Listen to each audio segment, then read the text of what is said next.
You're about to enter the Reb Zone Sports Show on Fox 5.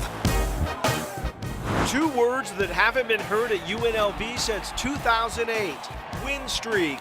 The Rebels put together a complete game, dominating defense, efficient offense, no costly mistakes. Coach Houck breaks down what he saw. Plus, the next demon to cross off the list, a road win. We'll preview Saturday's trip to New Mexico that could break the 23-game road skid. Swagger is back. We in this thing. Let's go. 30 minutes of good times right now in the Reb Zone. It's gonna be so much fun.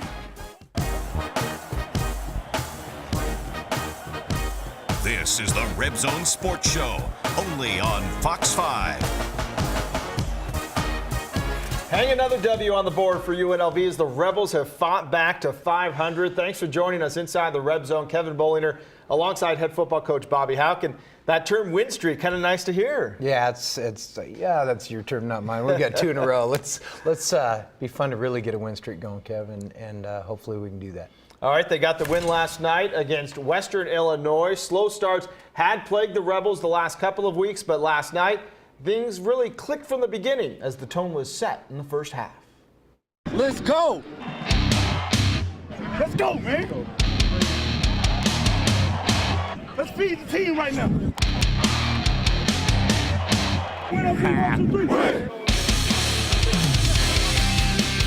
Fresh off his Mountain West Conference Offensive Player of the Week award, Caleb Herring got the start at quarterback for UNLV. And on the Rebels' second possession, he kept things rolling. This pass to Micah Mataele put UNLV on the 3-yard line. Senior Tim Cornett did the rest on the next play, pounding his way into the end zone to make it 7-0 UNLV 7 minutes into the game. The Rebel defense came out fired up and sent the message early that the Leathernecks were in for a tough night.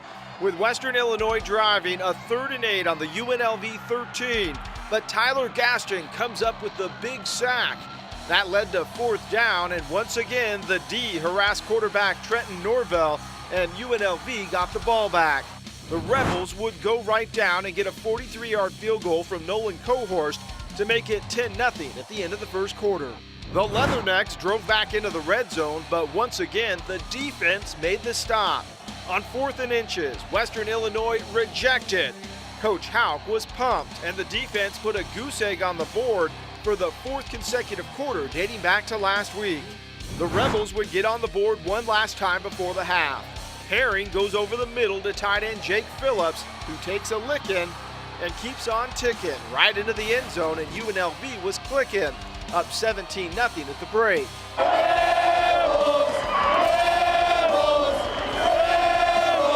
The chants echoing at Sam Boyd as the teams hit the locker room.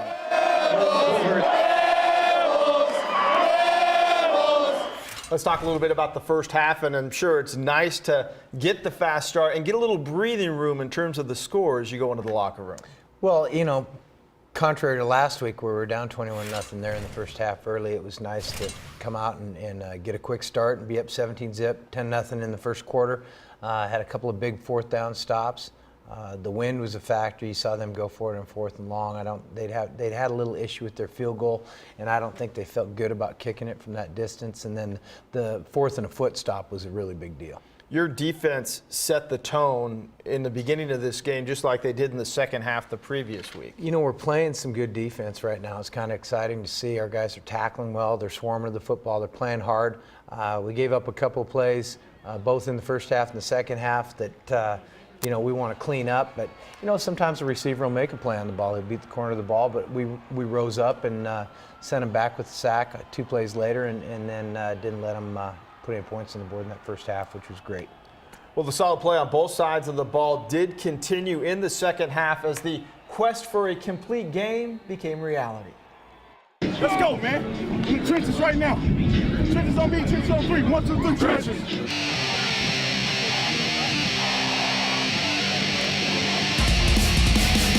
The Rebel offense picked up right where it left off to start the second half. Getting the ball first, UNLV drove down the field and then turned Cornett loose, going 42 yards untouched for the touchdown to make it 24-0. The defense wouldn't be outdone. Tani Maka sends a message with this tackle. 2 plays later, Maka makes another big play with a big pick to set UNLV up at the Western Illinois 27. Herring goes right to work, finding Anthony Williams at the 4-yard line. Then Adonis Smith barrels in for the score. The 2-play drive made it 31-0, and the Rebels had scored 62 unanswered points over the last 2 games. That would end later in the third as the Leathernecks found the end zone for the only time in the game. Smith would get it in once more to make it 38-7 UNLV. And then the icing on the cake, courtesy of the D. Freshman Torrey McTire gets in on the fun with his first pick as a Rebel. Defense, offense, and special teams play a solid game. And for the first time in UNLV history, the Rebels are called for 0 penalties. It all adds up to a convincing 38-7 victory.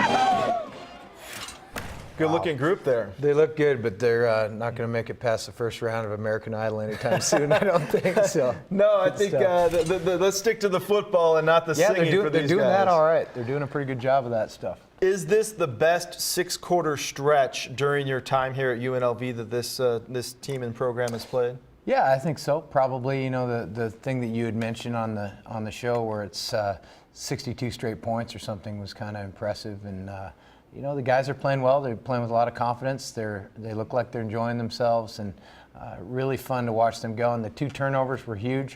You know, that's a team that had not turned the ball over all year we were playing. They were leading the nation in turnover margin, and we were 2-0 on that last night. Again, it goes back to the pressure on the quarterback. We talked about that last week going into this game, and you really won the battle in the trenches with that defensive line. Yeah, when the defensive line, well, either front, when the fronts are playing well, it really lends itself to playing well on both sides of the ball, and then you couple that with the victory in the turnover battle, and then 0 penalties in the game for the first time in school history, and we're doing things right. So that's you end up winning when you do things right. Offensively, you had a balanced rushing attack in terms of different people getting the ball. 285 yards total rushing for the Rebels, but 5 guys had significant carries for UNLV last night.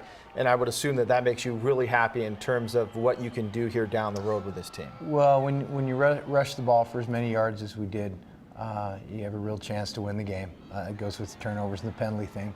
3rd down conversions, just throw that in there. We were pretty good there. So a lot of guys getting the ball. This time of year, it's good to spread those carries around because it's awfully physical. They got downhill really well. You know, it's good to see Smitty get in the end zone here on these highlights. And you know, when our guys are downhill and running hard like that, we're going to be pretty productive in the run game.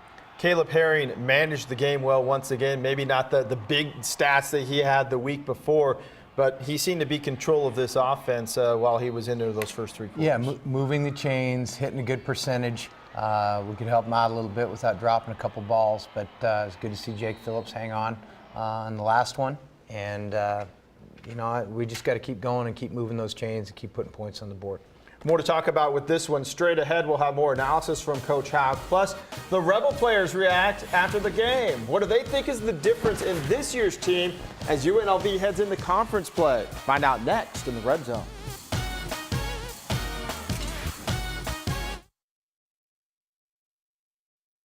You're watching the Reb Zone Sports Show on Fox 5. Cohesiveness, something we've been trying to get over the summer, something that UNLV has been lacking. As far as teams, everybody's starting to believe. We're learning to do your 111. Do your job, everything will fall into place. Plus confidence, you get a good win, you get some good plays going, the emotion starts flowing through everybody, and that's what you have, good results. Our D-line getting more of a push, and that's something we pride ourselves on, is stopping the run. So we stop the run, make them one-dimensional. Then we'll take the game in our hands. I feel like it's not over. I feel like we're going for the next one on the road and stuff like that, but I feel like we got the right mindset on offense and defense and special teams, so I feel like it's not over. It really definitely feels good, especially going into conference play, getting some momentum going. And winning with the guys, the team is coming together as we were getting the success, and, it's good to just celebrate with your teammates.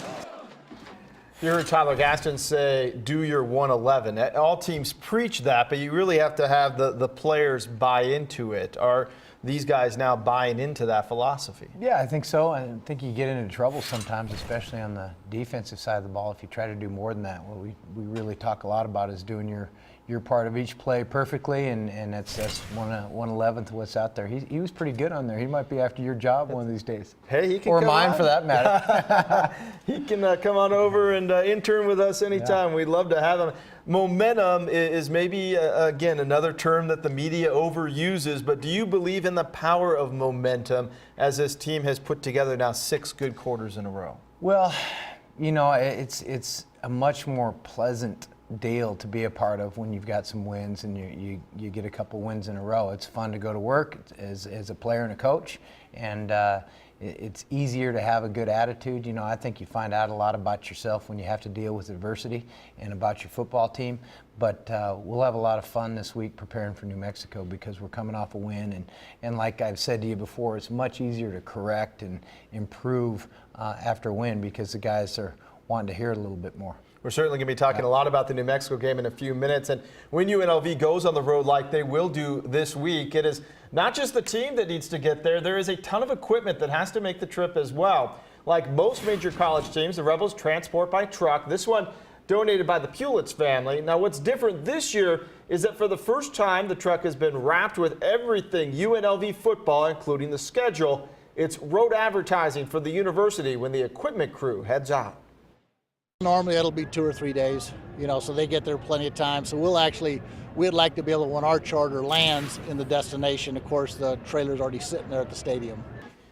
After the road games are over, the truck is loaded up and it's back to Las Vegas, sometimes for just a short period of time if there are back-to-back road games. And the stuff on the field is what everybody looks at, but there's a huge support staff with any football program that really makes things click and move along throughout the year. A lot of hardworking people, whether it's the equipment guys or the training staff. I mean, the head athletic trainer, Kyle Wilson, he's there as much as the coaches are. I mean, they're committed, and Paul Pucciarelli does a nice job, and that's a good-looking truck.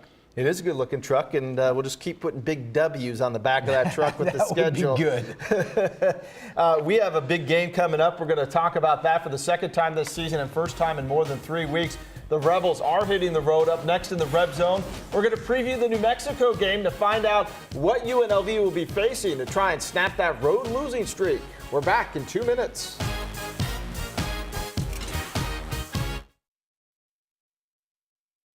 You're watching the Reb Zone Sports Show on Fox 5.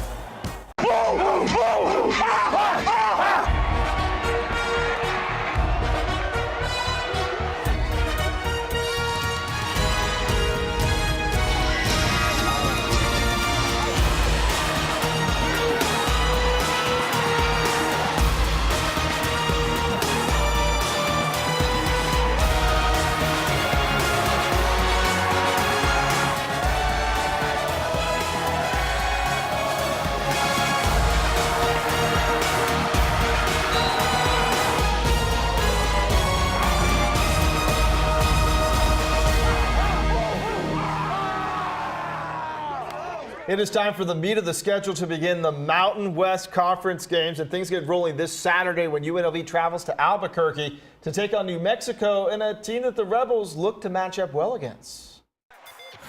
New Mexico comes into this Saturday's game with a 1-2 record off a 49-27 loss at Pittsburgh. But the Lobos had a bye last week and used the 2-week run-up to UNLV to not only get players healthy, but insert more into their schemes. Offensively, the Lobos run the triple option, something the Rebels are familiar with. Like UNLV, they have 2 quarterbacks that are in a week-to-week battle for playing time, but both are expected to see the field. New Mexico has depth at running back and will spend most of the game on the ground. They're 17th in the nation in rushing yards with 267 per game. Defensively is where the Lobos have traditionally struggled, and this year is no different. With only 3 returning starters from last season, the Lobos are giving up an average of 35 points a game. Limiting the big plays. We'd be third down and long, get 3 stops, and then all of a sudden we'd give up a big play. And that just kills a defensive morale during the game, and we can't have those kind of plays hurt us. Revenge is on the mind of the Lobos after getting blown out by the Rebels 35-7 at Sam Boyd Stadium last year. Last year when we came to Las Vegas and played, that was probably the low point of our season. We didn't play very well. In fact, we kind of embarrassed ourselves in that game. So I'm looking forward to playing UNLV. I know our team is. When they come to Albuquerque, that's still in our minds. Actually, when you say UNLV, that registered, so we're still thinking about that stuff, and we want to come out and fight and give them a good game. It's no secret New Mexico fans don't like UNLV, and the Rebels can expect a hostile environment as they make their bid to end a 23-game road losing streak. Once again, UNLV sees a team that runs the triple option, and does it help that you guys have had to prepare for these types of offenses before this year in terms of kind of moving through the week in practice? Yeah, I think so. I mean, we've got a plan that we work on the off season for the option game because we have New Mexico and Air Force on the docket, as well as Reno to a degree. It's got some similarities to it. So we'll have to go back. New Mexico's problematic in what they do. They've got a good scheme. Nobody seems to stop it very well. We had some luck last year, but it's a different year, and we've got to play our best defensive game of the year to slow them down. Obviously, it's about stopping the running game, and you did that against a running team in Minnesota for the most part of the first game of the year. But arm tackling at all, worry you with anything that you saw last night in terms of getting that first contact? Yeah, I think we tackle pretty well. I think we're a good tackling football team. As I mentioned to you last night, I think our guys have embraced becoming good tacklers. We work at it, and our guys like it. They enjoy that part of the game. They like to tackle, and they go get after it, and they swarm the football. And when you're playing an option football team, you've got to pursue, you've got to get off blocks, and you've got to make tackles in space, and that's what New Mexico's going to force us to do. You heard their linebacker talk about the fact that their defense has given up a lot of big plays traditionally. As you guys go into the week, how much do you look at going downfield a little more, or do you kind of adjust as you go along and take what they're going to give you? Well, we've got to see how they're going to play us. Those are the things they're in their meeting rooms this week, and we're in ours, and we've got to decide what we're going to do, and they've got to decide what they're going to do. And then when we get out there on Saturday, we'll kind of feel each other out in the first quarter and see how it's going to be, and then it'll be a go get after the fair. You talked about the first quarter. They had a bye last week in New Mexico, so they had a chance to get their players rested and healthy and get 2 weeks to prepare. But at the same time, is that first quarter and those first couple series important, maybe if they are a little rusty, to try and get the cleat on their throat, if you will? Yeah, I think it really helps them a little bit because their quarterbacks get banged up in that system. And for them to be able to have a week off to get those guys rested up and healthy will be good for them. We have to talk about the elephant in the room, the road losing streak. It's a 23 games. What needs to be done differently that hasn't been done in the past to try and turn that around? I mean, I knew if you had the answer, it'd already be done. Play better. Play better, coach better. That's what we got to do. I mean, that's what it is. We've never shied away from the idea that we need to get going and win on the road, and I think our guys are confident they can do that. We played really well at Minnesota. Had some big play things we did that prevented us from winning that game. But, the mindset of this group is to be mentally tough and go win on the road. And as I said, it's pretty simple. We just need to play better. What do you do with the team in terms of during the day on Saturday? When they're at home and there's a 6, 7 o'clock game, that's one thing. But when you're stuck in a hotel room, you're playing at 6 o'clock local time in Albuquerque, how do you keep their minds occupied and also make sure that they're rested by the time you get there? Well, it's the same. We're in a hotel room here too. So when we're at home, we're on the road. It really doesn't, the schedule is the same. So we just, again, it's pretty uniform. It's a schedule our guys are accustomed to this time of year, playing in the evening. And it really, frankly, should be no different. All right, we're going to talk a little bit more about this coming up. We are not done yet. Up next, we'll have some final thoughts and the plays of the week. But first, here's how other teams in the Mountain West did this week.